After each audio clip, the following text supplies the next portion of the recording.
Hello, welcome to STEM School. In this video, we are going to go through Canadian computing competition problems.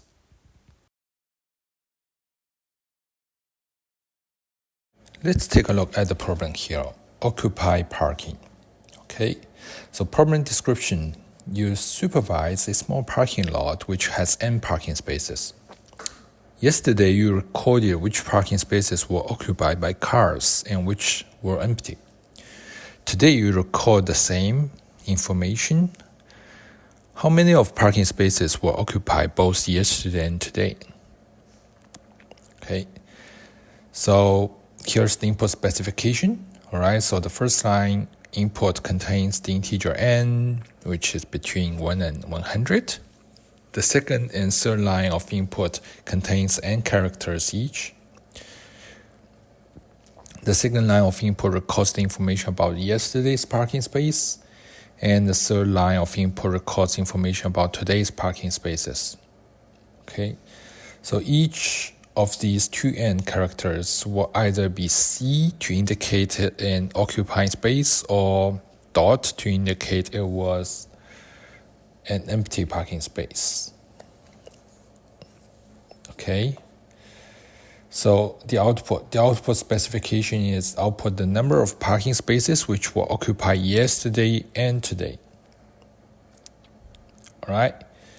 So let's take a look at the example. So the example input, the first line is 5. So the first line input contains the integer n, right? So,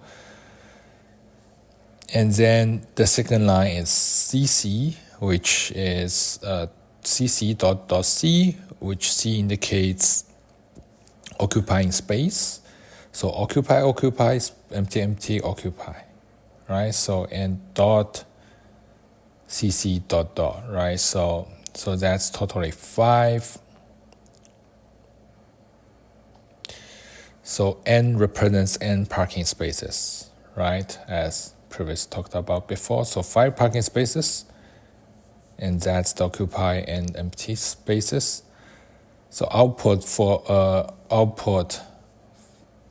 the sample input is 1 because that's C there and that's C there, right? So the output is parking space were occupied yesterday and today. So that's the second spot. Okay. So example 2 is here's the 7. And all occupied and just 4 occupied there, so output is 4. Okay, so the logic, the question is quite straightforward. So let's take a look. So I'm gonna first give you a few seconds to let you think about it, whether you can solve this by your own. And now let's take a look at the solutions. Okay, so first is read the input, so the n, number of parking spaces, right? So yesterday input, okay, so and today's input, parking spaces, okay. So we just count the number of parking spaces occupied both yesterday and today, right? So we're gonna loop through the n. So if yesterday's input and the spot there equals to today's input, spot there, both are occupied, then count plus 1. All right, so that's quite straightforward.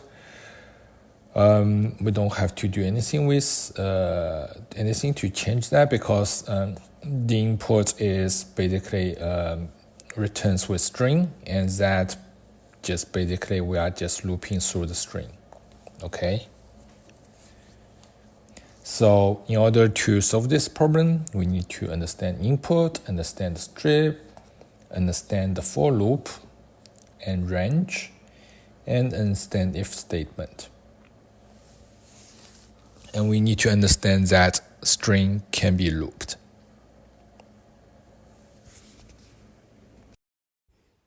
That's everything for today's lesson. Please click like if you like this video and subscribe my channel. Thank you.